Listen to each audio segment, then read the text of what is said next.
First of all, shout out to wifey, my wife, Erica, for introducing me to you. And how do I even say what you are? She first showed me a couple of your videos on Instagram. And of course, you're so much more than just your Instagram, but we're talking about an aspect of your virtual life. And she was just absolutely blown away. So my wife is of Mexican descent. Her parents are from Monterrey, Mexico. And obviously I'm Persian, you're Persian. And she has this incredible affinity for our culture. She's a huge fan. If you ask her what her favorite food is, she's like Persian food, more than Mexican food. And so she just is always looking for inspiration. But when she found you, she just wouldn't stop talking about you. And there is just something absolutely magnetic about you. I mean, I saw at the moment that she put it in front of me, and I went through a couple of your videos and a couple of your posts, and wow, she's doing podcasts, she's doing weddings now, she's doing she's doing her life, and she's putting it out there for people to see. And I really would love to get to the heart of the matter. I'm someone that really likes to go deep within the driving forces of each individual. And what I'm really fascinated by, and what I would really love to understand is, what is your driving force for putting it all out there so vulnerably, so authentically? And, you know, some people, everybody does this for a different reason. And most people don't ever even develop the courage to stick their head out from the field, from the poppies, and say, hi, I'm here. You know, I have something here that I'd like to share. What's the driving force there? What really gets you to show up and continue doing that? Because it's a lot easier to not. Well, ain't that the truth? It's a lot easier to not. It would be easier just to lie in bed and read a book and do nothing. Well, first of all, can I just say for your wife, like, I'm blushing on all levels, and I wish I would have recorded all that to show that to my husband. They're like, see, honey, next time you complain, don't worry, it's recorded. You can share this.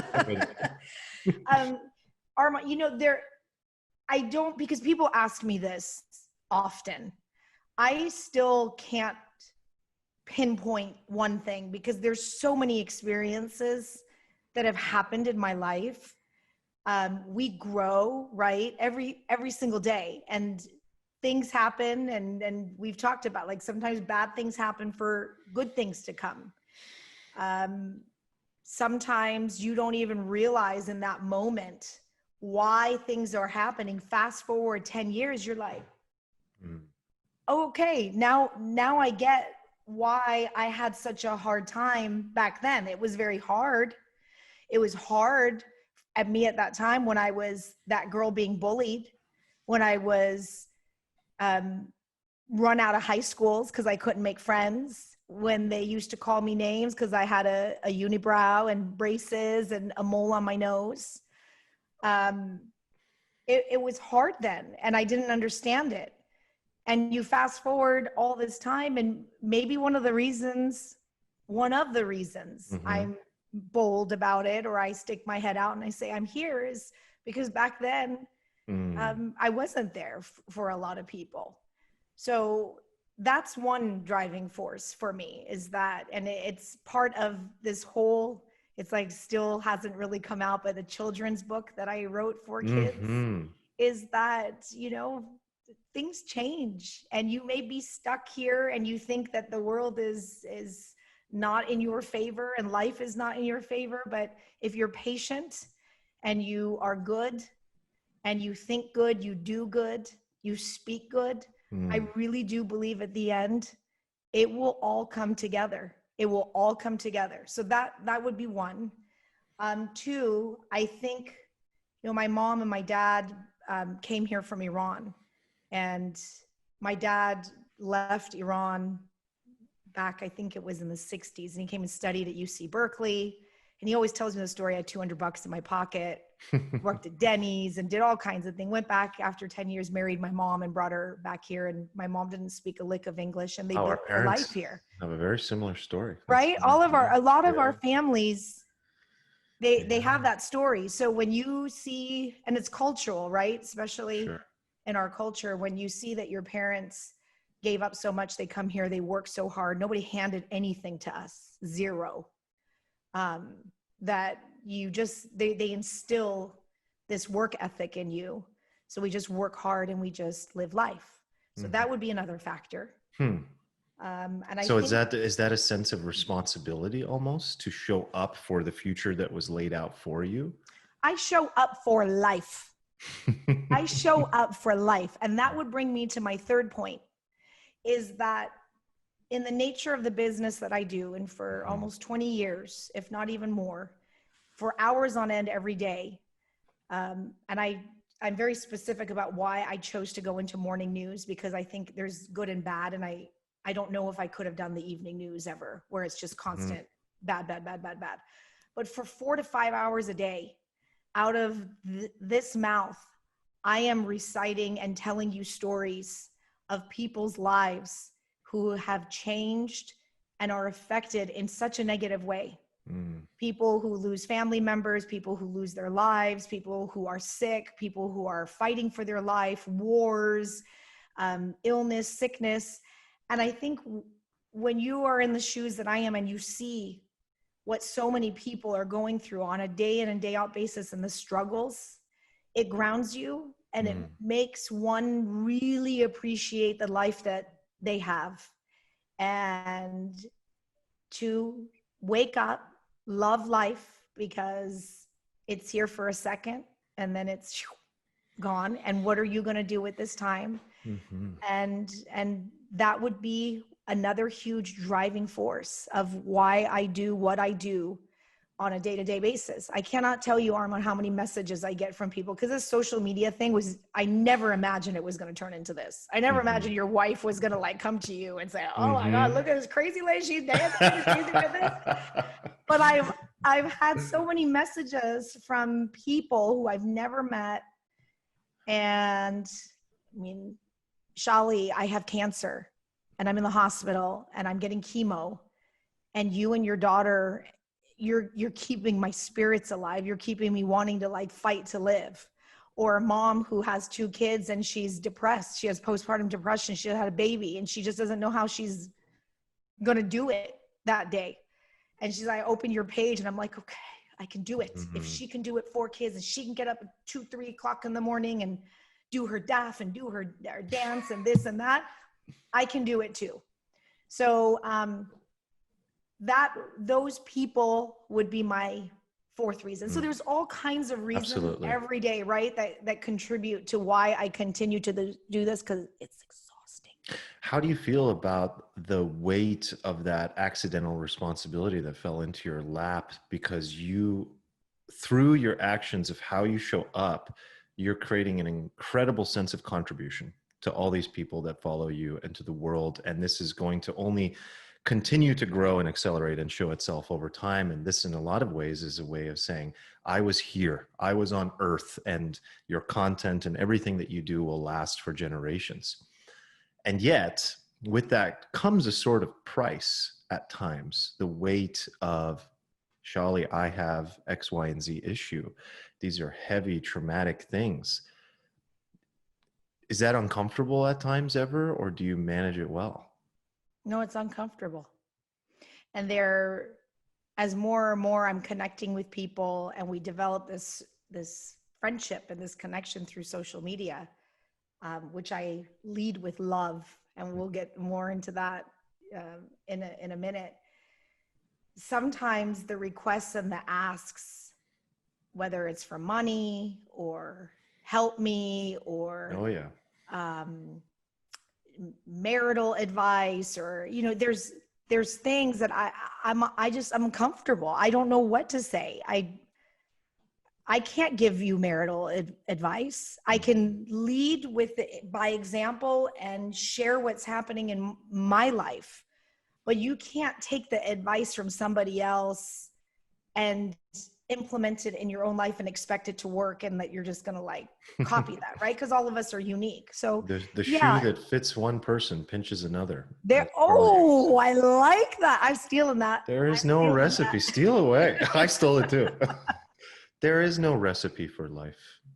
It's No, very unique to each individual. absolutely. Absolutely. So I haven't figured out how to manage that. Sometimes I answer, but I tend to find that when I answer, it gets more uncomfortable Yeah, sure. afterwards. So Well, I haven't figured that one out. I think you do a tremendous job of making sure that you're highlighting all aspects of your life, which is also very uncomfortable to reveal so many areas of your own life. I'm sure there's an area that's you keep private, but it's like you are saying, look, this is my marriage. These are my children. This is my job. This is how I wake up. These are the days I laugh. These are the days I cry. And I think that with that, what it allows an individual to, every time they want to place a person on a pedestal, which is, I think, a very dangerous thing to do. We do this a lot in America in particular. In society, we say, this person has it figured out. This person must have the answer. I need to model this person. Like a lot of people look to me for various business type advice, and they assume that I have unlimited capital and can invest in every company in the world. And I get people reach out, Mr. Assadi, please look at my business plan. Sure, no problem. But you're kind of putting me on a pedestal, imagining that I have an unlimited amount of capital and imagining that I'm the right investor for you. And it's the same applies to, you're a model, say, for moms. And they assume that you have it figured out. But I think what you do so well is you also show and you highlight the challenges you have. That's very difficult to do as well. And you're very open and vulnerable about that because social media, Instagram, this virtual world is not set up in a way to reward you for the negative. And yet you do that. When did you start doing that? Or have you always been very transparent about all the sides of your life? Because that's another thing that is very hard to do. There's plenty of people out there that have a great following and they're influencers, but all they're showing you is the highlights. There's no shit. It's like, where's the shit? Yeah. And with you show it all. I mean, I don't show all of it. I show some of it. I show some of it. Sure. And I think there's a beautiful saying that all of us have a chapter that we don't read out loud. But I've been fairly open about life and being real about it. I don't ever want anybody to look at me and say, how does she do it all? And then make that they feel bad about themselves. And my invitation has always been, if I ever make you feel bad, feel less, feel not good about yourself, whether it's me or anybody, hit unfollow. Yeah. Right? Just hit unfollow. Yeah. You don't have to tell me you don't like me. It's okay. Like not everybody likes, chocolate ice cream, vanilla ice cream. It's okay. I'm not for everybody. I trigger people. My happiness today, my good morning and my wake up triggered somebody. Some people get triggered just walking down the street though. Don't worry. but it's okay. But I wanted to connect with people to say, look, I'm a mom. I'm tired. I get wrinkly. I'm getting old. I fight with my husband. I don't know how to do things some days. I burn sometimes my food. I want you to know what I look like at 3:00 in the morning, which I have no problem. I mean, if you want at the end of this interview, I'll pull off my eyelash so you can see because I'm a person, right? So if you do that, and one person sent a message to me not too long ago when I was like dancing on set and said, have you ever thought about people not taking you seriously because you're so like loose, which is silly in Farsi, and then you're supposedly a journalist? This person wasn't trying to be nice. But as a matter of fact, I think that I did this intentionally because I wanted to connect with people and say, look, I'm real. I'm not putting on a show for you. I'm a person and I can connect with you so that when something goes down, when there are serious issues that we have to talk about in our world, in our society, in our news, parenting, whatever it is, I hope you trust me. I hope you trust me that I'm not this person that has like hairsprayed head and makeup and just sitting there and pretending that everything is okay, that I'm like you, and I feel like you, and I get scared like you, and I hurt like you, and I love like you. So therefore we're the same. And therefore I hope you trust me. And trust is huge. It's huge in connecting with people. It's huge in relationships. It's huge in friendships. It's everything. Mm-hmm. And you're playing the long game, by doing that. There's a lot of people that they kind of crash and burn. They put on a great show and then they're out after a while because they're like, where's the rest? Where is it? But Arma, I just try to run my own race. I mean, I see a lot of people, and I see people comparing, and sometimes people poking, and it's just, I have a limited amount of energy, and I've had to accept this as I increase my children. I don't know how we ended up with 4, but I have this much energy, like a gas tank. And I tell my kids this, and mommy, when she comes home, needs to just like I plug in my Tesla and recharge. I can't go there with people. Absolutely. I just can't. So, well, yeah, it's a very energy depleting activity to constantly look left and right instead of staying in your own lane. Absolutely. This is another thing that we're not taught. I love the types of things that you mentioned earlier that you're, teaching your children. And again, I think that most of what you do, I'm not a parent. I'm terrified. Oh, I think everyone's terrified. I know. Help me. I mean, besides you never being able to sleep again in your whole entire life, it's the most amazing thing you will do. Am I gonna survive though without sleep? Like, I feel like yes. I need 3 chargers then at all times around me. 3 body chargers. You will be fine. It's amazing. No, I bet. I look forward to it. We definitely look forward to it. We're not parents yet. But I think that, oftentimes being a parent from the outside looking in looks like one of the most challenging relationships that a person will ever have in their lives. I mean, I can speak from some level of experience because I have parents, and I know that mirror that a child provides of all of your flaws, of all of your thinking, of all of your good, of all of your bad, and how quickly we absorb that.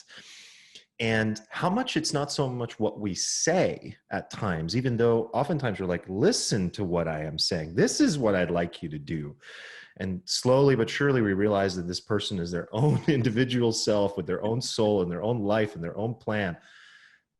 But I want to commend you for doing something that not only do you do this for your children, I can see, but you do this for everybody, which is that you have this, what appears like a very innate, insatiable thirst for life. I have that. That's why I really like you. That's why I wanted to talk to you, because I rarely see people that love life so much that they could cry. Where does that come from for you? Is that something that you cultivated, or do you think it's always been there? Well, first of all, that's how people like you and I, we tend to find each other, right? We gravitate towards other people who share those same passions. And, when you first reached out and you asked, I said, I get quite a few requests to do interviews and podcasts, and I'd love to do them all, but there's just not enough time in the day. So I had to check you out, and I'm really good at sizing people up, like real quick. I can just kind of look at you and I get your energy, and mostly in person more than I do, but I could tell when I was looking through your website, which, by the way, great website. Thank you. Shout out to Influx. Yeah, really, and good content and all of that. But I could tell that you as well share that zest for life.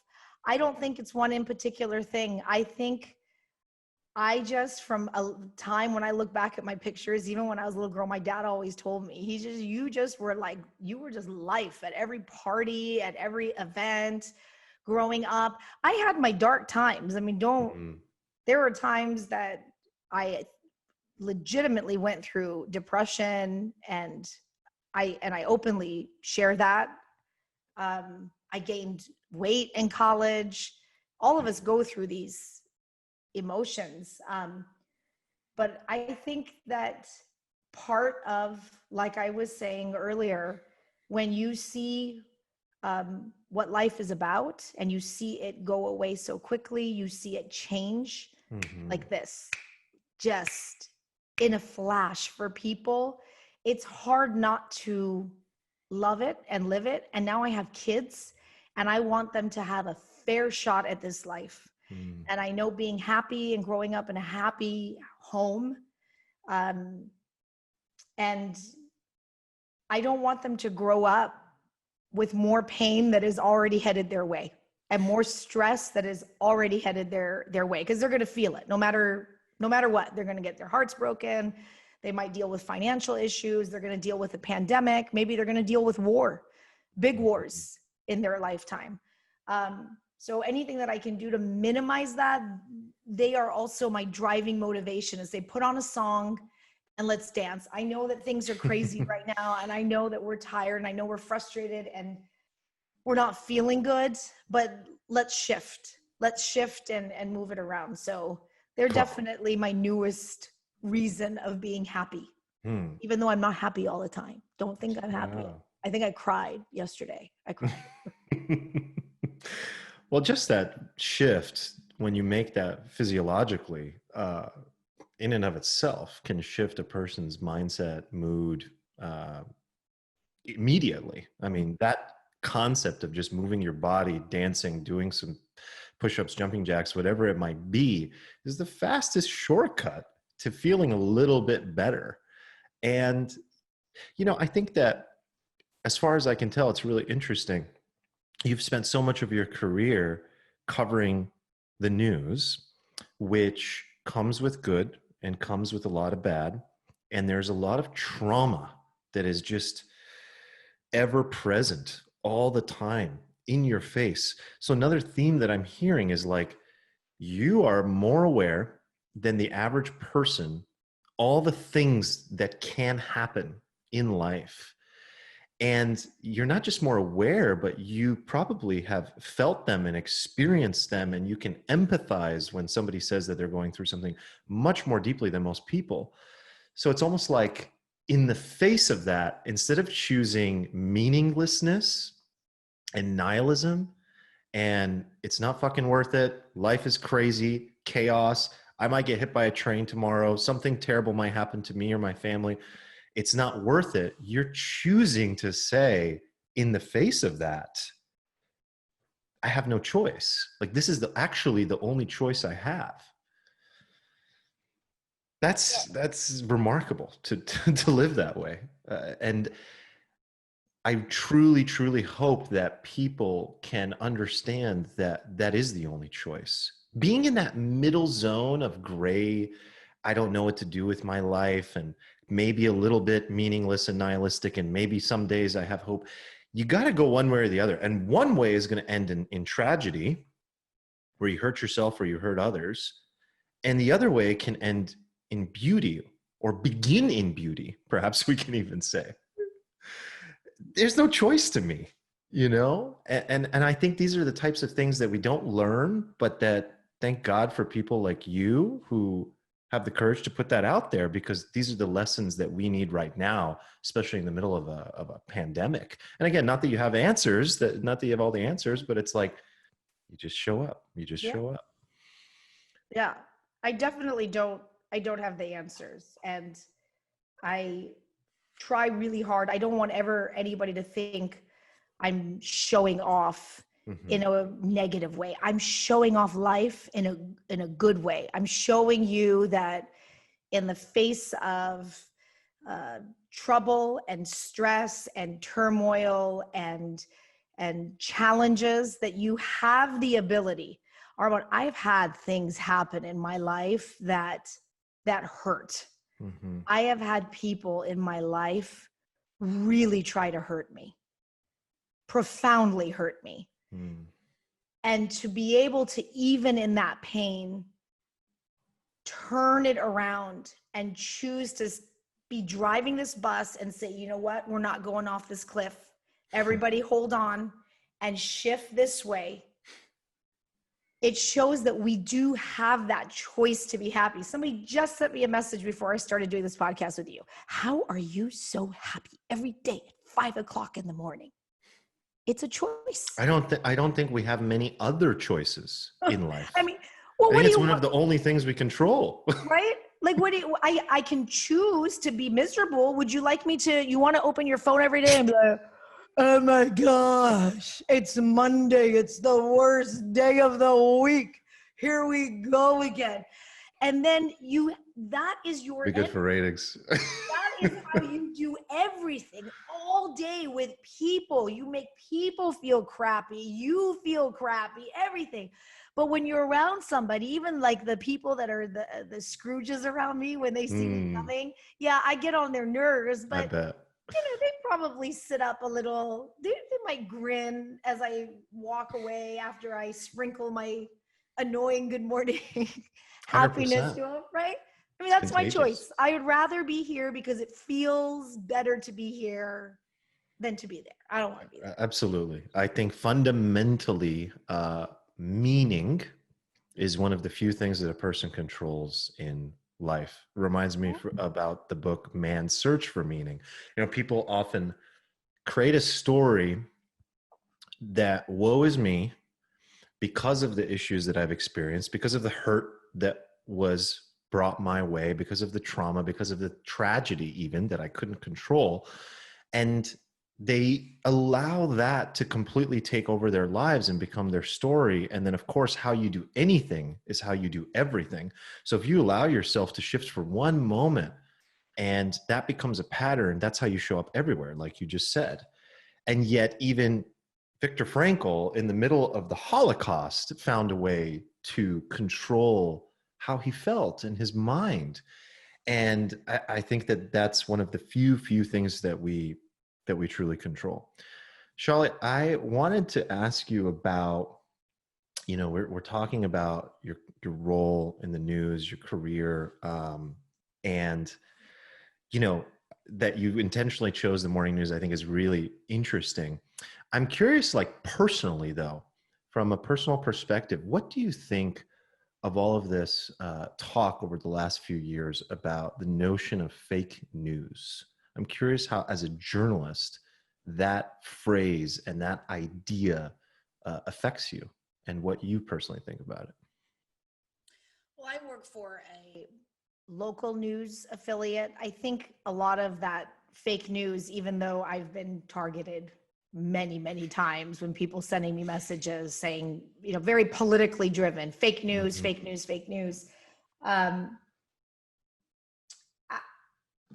I don't work for a big cable network, so we are not very opinionated, even though you might get little glimpses of how we personally feel on certain issues. It bothers me when people say that because, I mean, when I know what a story is, a truth is, it's the truth. When I report on something, I tell you what it is. And that's why very few times will you see on my social media me taking opinionated stances on stories, because I want to be able to tell you and then you figure out what you want to do. So people will send me messages all the time. Why don't you talk about this? Why haven't you said anything? What is your opinion about this? I'm entitled to have my opinion as Shally, as mom, as wife at home privately. But my fundamental role as a journalist is to be able to tell you that this cup sparkles and is silver and you put water in it. And therefore you take that information and then in whatever you want to interpret it, whatnot, that's what my job is to do. I'm sad to see journalism. Yeah, what about as a whole, like more at a macro level, what you see nationally? Do you think that's been good? You know, even just taking yourself out of the equation. Saying that fake news nationally having this. Just do you think that that's been healthy in any way whatsoever? Absolutely not, because we're not even talking anymore. We're not even listening anymore. We say anything, a journalist, the news organizations, we come out and say, fake news. the fake news, like right away. Where are those healthy conversations? I listen to a lot of people, podcasts, watch programs, Arma. I don't even believe in what those people are saying, but I sit and listen to them. Absolutely. Because I want to hear, so that maybe, am I missing something? Maybe I'm not. Maybe I need to change. Maybe I need to be enlightened. Maybe a light needs to go on. All of us have changed over the years. Maybe one day we felt a certain issue on a certain way on a certain issue, and then something happens in our life. We have an experience, and then our opinion changes. So this fake news right away, I feel like is like a block coming up right away. It absolutely is. Rather than us having these discussions to listen, and then speak. Listen and then speak. Active listening. Active listening. And not for the purpose of responding with your own thought and opinion, but actually to allow the words that that person just selected to enter your mind as if they're new information for the first time. Something that we don't see anymore at all whatsoever. No. And I think you're absolutely right that there are these blocks that get thrown up. One of those phrases is fake news. Another one is politicizing everything that's going on. Yes. Whether it be a virus or a person or or it could be anything these days. A piece of food has become politicized, it's various things like that. And there's no room for nuance. And that often scares me a lot. And obviously I don't have a career in journalism and I don't have that background like you do, but it's interesting because politics, the news has taken over the world in both good and bad ways, in the sense that people that were not really spending any time in the news cycle or in the political arena for the first time are entering in. And it's pretty overwhelming. And they jump into this conversation. They think it's a conversation, but all of a sudden it's like you jump into the middle of a tornado and everyone's talking through each other, past each other. And that concerns me in a lot of ways, because I think that this country that I'm very proud of being American in many ways is going through a period of time that just really concerns me around the inability to handle nuance in conversations. There was a time that intellect was valued, and I think what's valued more now is strong arming other people into. I even see people go as far as saying, I can see your cognitive biases before you even see them, and then they can't even see their own. And it's just very, very difficult. Are you feeling a lot of that? Do you feel like it's harder to get through to people when you're expressing just a simple thing like the color of this cup? Have you noticed a change over the last couple of years at all, even just the way people are listening? Absolutely. So many of the stories that sometimes we even talk about in the news are people who are offended or upset. I think social media has a lot to do with this. That is changed the way that we speak to one another, that way we educate one another. So often my co-anchor and I look at each other and we're like, oh, somebody's upset again. It's like, you can't, it's just become so reactive right away. I think when you combine the phenomenon of social media and you combine a new generation who are raised differently than when we were raised, it's a problem, and I'm concerned, absolutely. But I still have hope. I still believe we will get ourselves out of it at some point. I don't know when. You believe it's temporary? I believe it's temporary. I want to believe that. I cannot accept that this is us. Yeah. I cannot accept, because I know that there's more good than there is bad out there. And I just need that. I need that good to just rise up even more. We've become, as a society, Arma, I noticed this a lot in the news. We have like a thing with authority right now. I feel like in the US, it's just, and I almost feel like in the generation that I grew up, we were very respectful towards elders, towards towards, the police, towards doctors, towards all kinds of professions, signed to anybody who's older, they went to school, you earned that respect, right? Mm-hmm. Yeah. I mean, I had a young intern. I headed up the intern program for many years at my station. It was something I wanted to always do, pay it forward, because that's how I got started in the business. And I had one candidate leave me a scathing message about why I did not give this person an internship. Like, shame on me. Like, how dare you? How dare you not give me this internship? And when I was listening to the message, I'm like, I remember when I was an intern and I was just like, thank you so much for this opportunity and learning and just gratitude and appreciation. And I'm a little concerned with this new generation about this me, and this automatic, here we go. Let's fight. Like, oh no, I could take you down. No, I'm stronger than you. I see that more than ever. We're like angry. Don't you feel like people are you're angry? Nailing it. I'm loving this, because I don't get enough people that I kind of always like tease what I just did, and people are like, yeah, okay, yeah, Arman, but no one really, come on, give it to me. What are you seeing? And I love it, because you're echoing exactly what I've been experiencing. Like a true optimist, you are looking forward, and you believe, I can tell, like me, that this is just a period of time where we are allowing the pendulum to swing in a different direction, to experience the opposite, so that we understand what values we actually want to have in society, and how we do want to treat each other, and what healthy discourse should look like. So hopefully that is really what's happening here, is let's get an example of what we don't like, so that we can move in the right direction. Yeah, you don't know what good is until you know what bad is, right? How would we know what that good feels like? So That's right.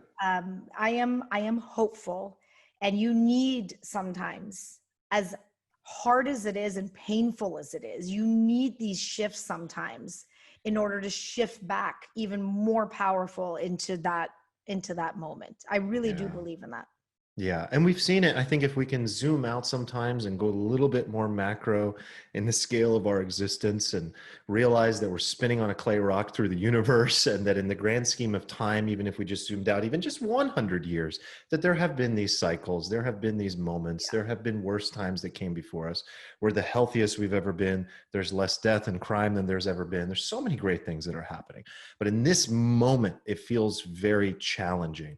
And the part that's most challenging, I think, is that sense of entitlement. And I think where we're feeling it is in the one-on-one level, the micro level, the conversations in between individuals. Like, it feels unsafe to talk to people, to express your own view on something and go, I don't know the full answer to this, but like, this is how I feel about this. It's safe to do in your little cluster if everyone thinks like you, but if you step out of that cluster, it's dangerous. You can get canceled, these very like challenging things can happen. So yeah, thanks for echoing that, because I'm experiencing the same thing.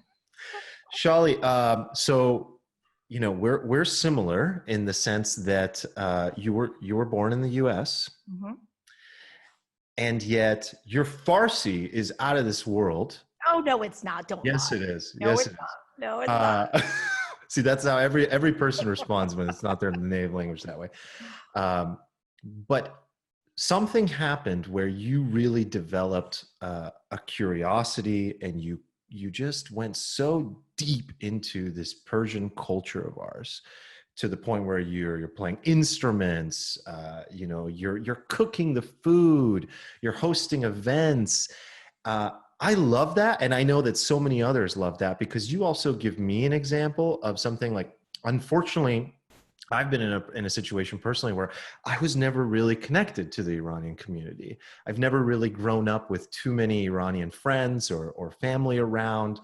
And so I didn't have a lot of that. I grew up in Sacramento, and I didn't have a lot of that. But now I'm here in San Diego. I'm connecting myself. I'm like, all right, I can do this myself. Like, I'm going to have a second coming around, a second birth of being like this Persian guy. And I love our culture, because all our culture really is, at the end of the day, is that the language is the most important, the food, the music, the dancing. And it's beautiful. So was there a specific moment that you thought to yourself, like, I really want to invest in this other sense of myself, or did it just happen gradually? It happened gradually. I didn't grow up like you with a bunch of, Iranian friends. I mean, that was one of the issues I had growing up, is I didn't look like everybody else. Mm-hmm. But I grew up in a house that was solid family and solid santur and tombak and hormasabzi and Wow. chai on the weekend, and the kids just falling asleep when my dad playing, drum with his brother. And that's how we grew up. I stopped speaking Farsi for many years. You go to school here, you start making, friends Yeah. here. I could barely, before I met my now husband, who was That's then me my right boyfriend. now. I'm like, where is it? I can't even find the words. Yeah. No, I heard you speak Farsi. You know how to speak Farsi. You know how to speak Farsi. When I say Did when you I go all the way? Like there was nothing left? no, Like, there was very little left. Like I went wow. completely opposite. And then Wow. I think it was right around like, I don't know, 21 years. I've been with my husband now 21 years. We dated for Amazing. a long period of time, but I met him when I was a kid. And once I met him, because he was born in Iran and came here when he was a little kid. And I remember on one of the first meetings that we met each other, he was playing like Shadow Shapade. And I'm like, oh my gosh, I remember these songs from when I was a kid. And that's how I slowly got back into that world of Mm. the Farsi. And then I started working for Voice of America, and I had to speak Farsi. So I forced myself to relearn Oh, that wow. language, even though it was always here, right? Because my Yeah. mom, that was the language she spoke when she came here. But then I don't read or write, but I'm Same. right. But I kept the language alive now, and we're keeping it alive for our kids, even though I will not force them to read or write. Mm. This is their home. This is the first language they need to speak is English, and be strong Yeah. in this language. I have no plans to move to Iran, because I get Mm-hmm. knocked a lot about why you don't, force your kids to speak Farsi. They'll speak it. They'll understand it. They can sing songs. They like John Ambush. They're That's so constantly. lame, the way people project like how they want others to live. That's back to, I don't know. There's no right way. You can do it your way. Right? Yeah. I want my kids to be comfortable. I don't ever want them to be like, ew, I'm embarrassed, Persian. I'm like, Yeah. we're cool about it in this house. You're Persian, and I want my kids to know why they look the way they do. Hmm. I want them to know about Iran. I want them to know about their grandma and their grandpa, So and what are the most important parts of the culture that you're really trying to both yourself take on and pass on all to the the kids? good yummy stuff. Dancing, right? Uh-huh. They get down, and they know how to get down. My little Shaden is learning to dance now. Mm. The language, I'd love for them to speak. I think all of us at that time, when my parents put me in Farsi school, I'm like, this is just horrible, and I It would was hard. cry. And right? Did you go to Farsi school? Oh, 1 week, 2 weeks. it I was got kicked out. It was so bad. horrible. Yeah. Baba Horrible. Abdad, that was it. Like, Baba, I'm done. Baba Abdad, Baba Nandad, get the fuck out, Arman. We've heard enough from you. Exactly. I was bad though. I Yeah. was bad. Yeah. Yeah. Yeah. I'm right there with you. And we Yeah. were out. We were out. But if they speak it, they speak it. I tell them it's cool, because I think when you get to this age, it is really neat to be able to Mhm. speak other languages and be able to communicate with people. Like people who speak It 4 or 5 is. languages, I'm like, oh, why didn't I like pay attention in Spanish class and Hmm. French? But it's okay. I speak Farsi, so we're good. So that and the music. Um, I do Nowruz every year on Fox 5. They've been so amazing Yeah. about that. So Yeah. every year for 12 years now, we've been celebrating Nowruz at Fox 5. I think just a few years ago, a lot of people went, oh, she's been doing that. I'm like, yeah, I've been doing this for years. Yeah. So What's the biggest misconception that if you could jump on like a megaphone and speak to the whole country and everybody heard these words, what's the thing that you wish people understood about being Persian, about being Iranian? What's the misconception that you wish they understood? here, people here in the US, Yes. or just Yes. the whole world? Oh, sure. If you want that big of a megaphone, we'll get it. Yeah. That'd be cool. Can I use Yeah. this? What should the world understand Will about they, will they hear? it? Mm-hmm. I think that Iranians, and I know that this has been said before, and the culture is so beautiful and it's so magical and it's so old.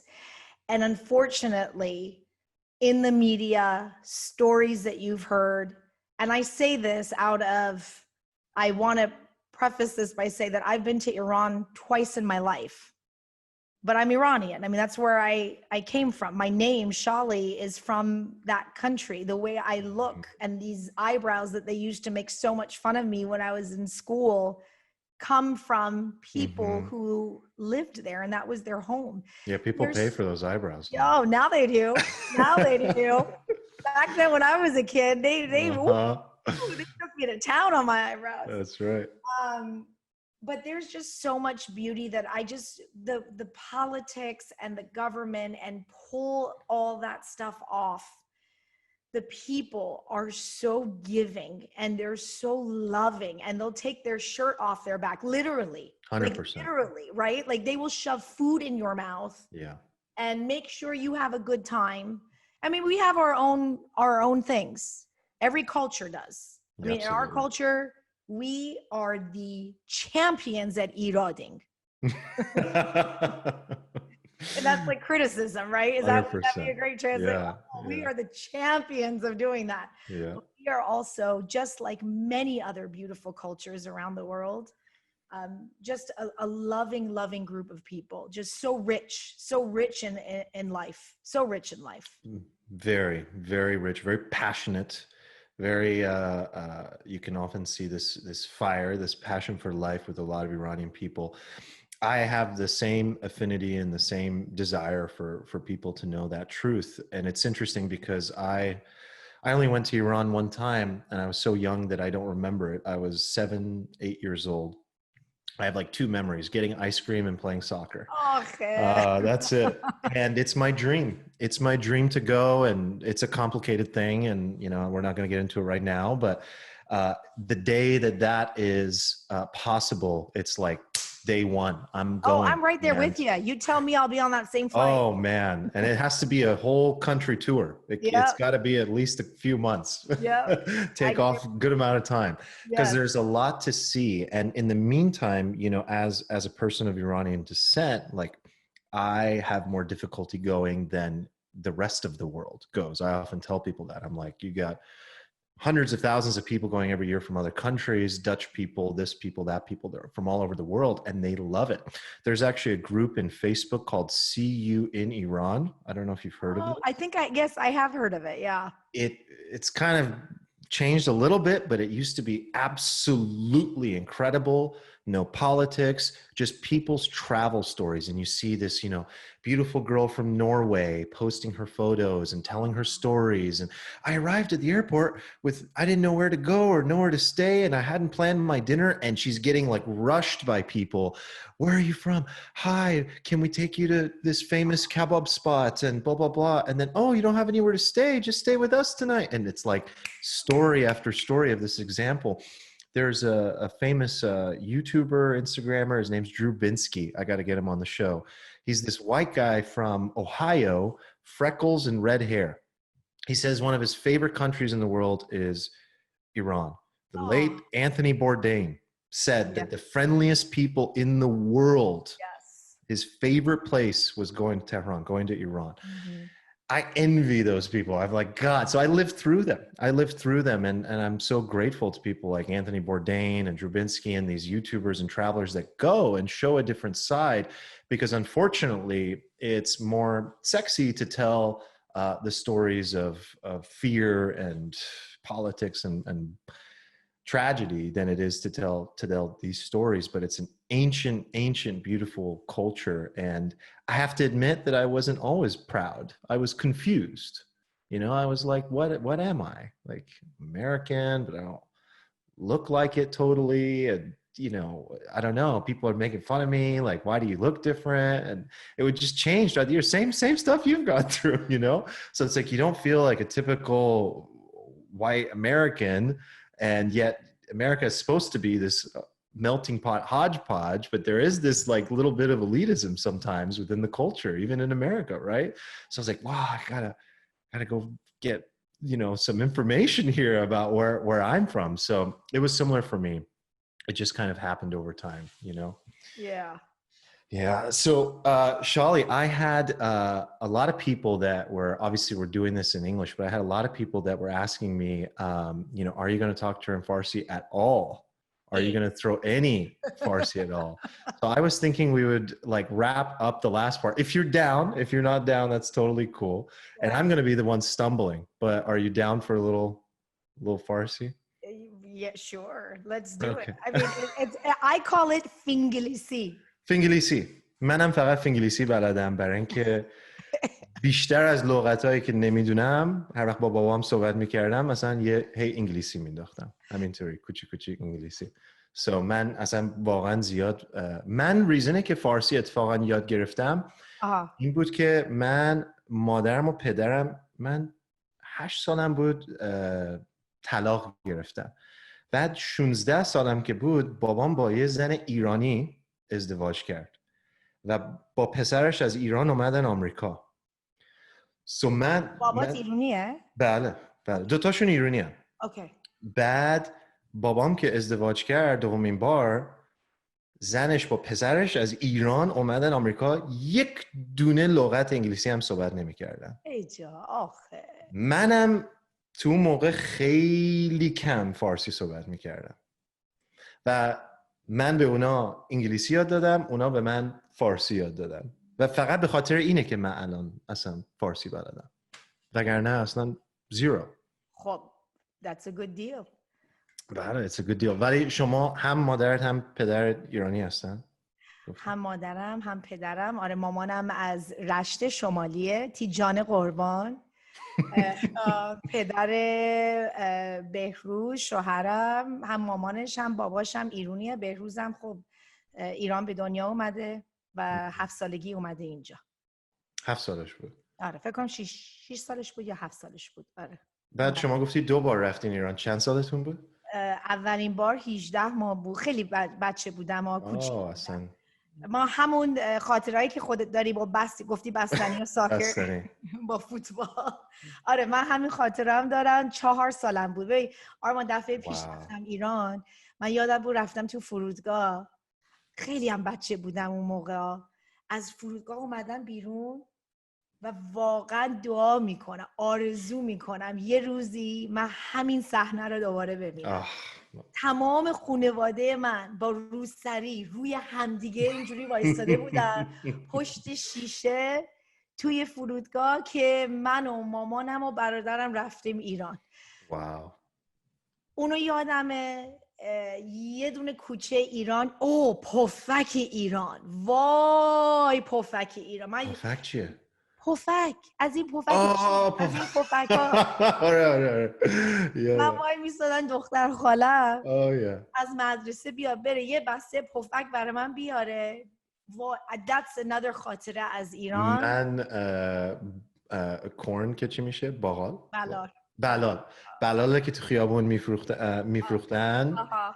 بوی اون هنوز تو مغزمه، هنوز بعضی وقتا یهو میگم اوه مای گاد اونو من از یه جایی میشناسم، بعد میگم نه تو آمریکا هیچ جا نمیتونم پیدا کنم. میگن چون بلالش فرق میکنه. خب همه چیزش فرق خود اگر آدم بره ایتالیا، پاستا ایتالیا با اینجا اصلا there's no way که میتونه کامپیر بکنی. بله نه درسته. و واقعا میگم اینه که ما اصلا تونستیم تو آمریکا بزرگ بشیم، فارسی یاد بگیریم. خیلی باید خوشحال باشیم که اصلا همچین فرهنگی داریم و این فرهنگ خیلی چیزای خوبی داره. و چیزی که من دوست دارم اینه که با این که من فارسیم، من همیشه خودم خیلی سختم میگم فارسیم خوب نیست و از این فارسیت عالیه آرمان جان اصلا. باشه باید پازیتیو باشیم. ولی چیزی که من دوست دارم اینه که برای همه خیلی بانمکه. مثلا هیچ وقت نمیان شکایت کنن چقدر فارسیت بده، هر چقدر بلدی میان میگن خوبه. آره میگن در چقدر صحبت کن. شیرینه، آره چقدر دوست دارم. آره آخه ما سعی خودمون رو میکنیم آرمان. ببین خونه ما، زندگی ما، همه چیز اینجاست. اوکی ما پلان نداریم، ما اصلا برنامه نداریم بچه‌مون رو برداریم برگردیم بریم ایران زندگی بکنیم. Even though I wanted to do that. این خونه ماست. So زبونی که ما اول باید صحبت بکنیم انگلیسیه و خیلی وقتا من تو سوشال میدیا چقدر از ایران برای من مسیج میفرستن، هم خوب هم بدا. آره نه چرا فارسی حرف نمیزنی؟ منم شکایت میکنن فارسی چرا صحبت نمیکنی. آخه بابا جا عزیز من 99% آدما گوش میکنن بلد نیستن فارسی. right؟ من خودم به اینا میگم خب تو سوشال میدیا وقتی که من خبرنگار فاکسم من چطوری میتونم بیام همش فارسی صحبت بکنم برای شما؟ So متاسفم که نمیتونم. There's a lot of social media pages اونایی که فارسی از صبح تا شب فارسی صحبت میکنن. I encourage them که برن. ولی خود ما همین که اینو هر چی باشه زنده نگه داشتیم، بلد باشیم، خود اون is a lot Arman is a lot. You know ما باید یه ذره برای اونایی که داره میکنن، داره سعی میکنن بیشتر tell them you know what دمتون گرم، آفرین که داری این کارو میکنین. همین دقیقاً همین. و یه چیزی که خیلی از حالا دوستای ایرانیمون که قبل از اینکه ما این اینترویو رو کردیم و میدونم که یه چیزی که خیلی از شما دوست دارن اینه که چقدر یه مثبت هستین، خیلی پازیتیو هستین توی همه چیزای زندگیت و خیلی در مورد این تو انگلیسی حالا امروز صحبت کردیم ولی میخواستم یه کمی در مورد اینم تو فارسی صحبت کنیم برای اینکه فکر میکنم این یه چیزیه که خیلی فرهنگمون چیزای خوبی داره ولی یه چیزایی که بعضی وقتا داره اینه که سخته بعضی وقتا برای آدما، چون خیلی از اتفاقایی که افتاده تو زندگیشون، تو کشورشون، هر جایی که هستن که خیلی مسئله هست که آدم میتونه مثبت نباشه ولی شما تونستین این یه جوری هر روز بیدارشین و یه حالا دارم فارسیشو پیدا نمیکنم ریزنی پیدا کنین که هر روز بتونین شواب بکنین، مثبت باشین. چی جوری یه آدم حالا ایرانی یا هر جایی هر کسی هستن میتونن از فردا به بعد یا از الان به بعد یک کمی بیشتر برن توی طرف این فکرها؟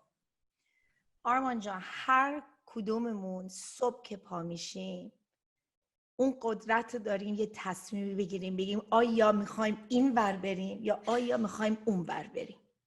من توی ایران زندگی نکردم. من خوشبختانه تو زندگی من پدر مادرم اینجا بودم، مدرسه درسم رو خوندم، غذا داشتم سر میز، جنگ با چشای خودم اونجوری که اتفاق میفته من ندیدم.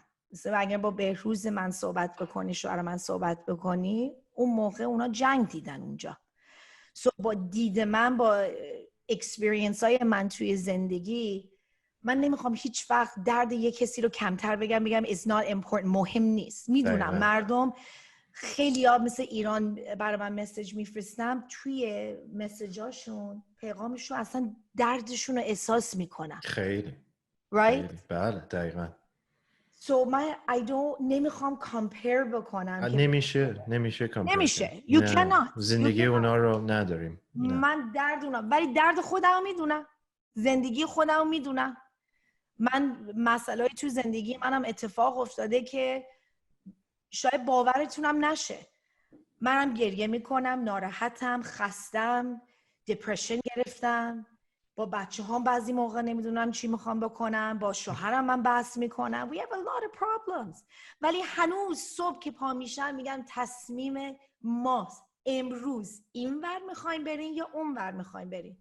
وقتی که درد مردم رو میبینی، وقتی که میبینی مردم در یه لحظه زندگیشون عوض میشه، بچه هاشون رو از دست میدن. آرمان بچه تو از دست میدی، من آرزو میکنم من هیچ وقت اون احساس نداشته باشم، ولی it's life، این زندگیه، اتفاق میفته.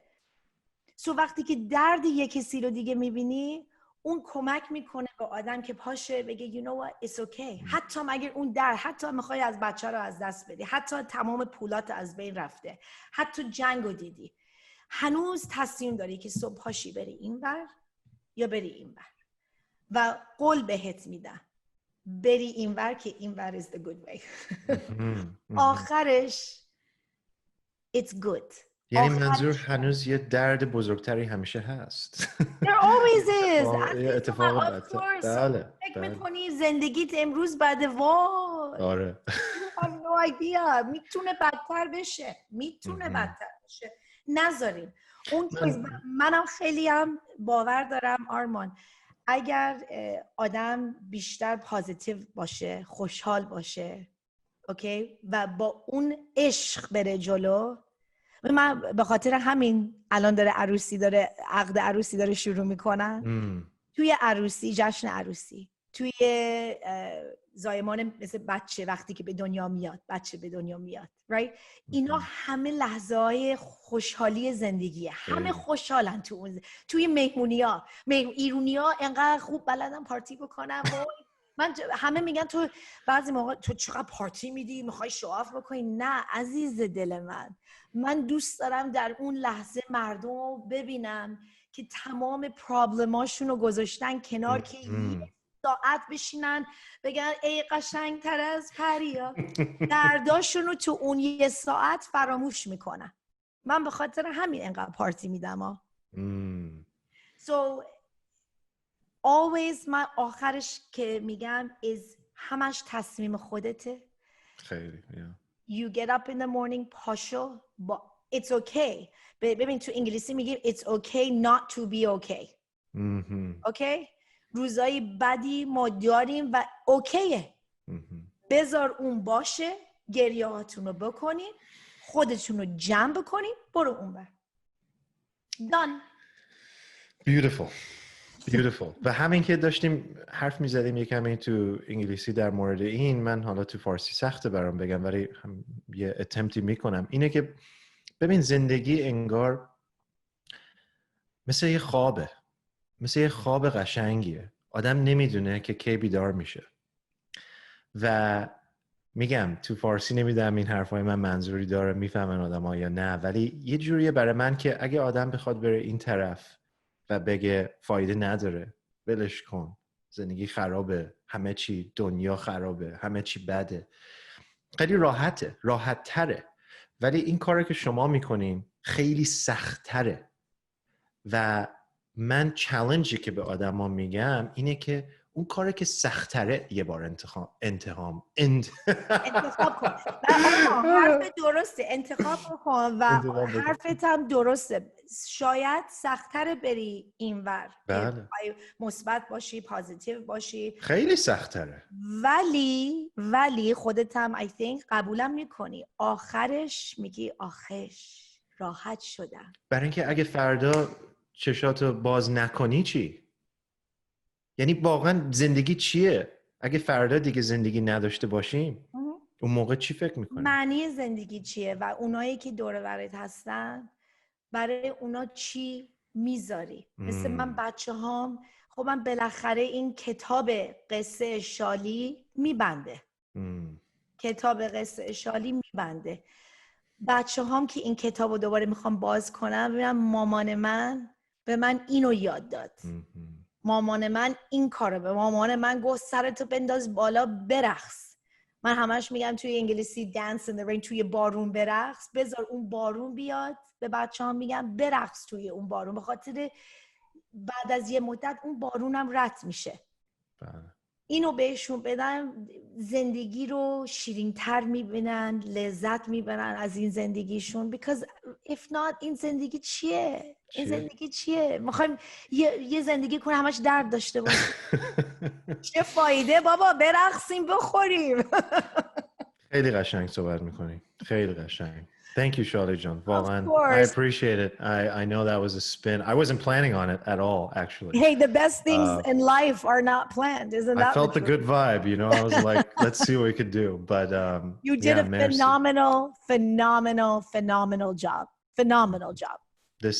This has been such a pleasure. It's an honor to get to know you. I hope we do a lot more of this, and one day soon in person. And we'll have to do a nice little camera setup one day in the future and go a little deeper on a few topics. I would We really, will really do enjoy it. that. Let this rain, this storm rain of COVID just pass.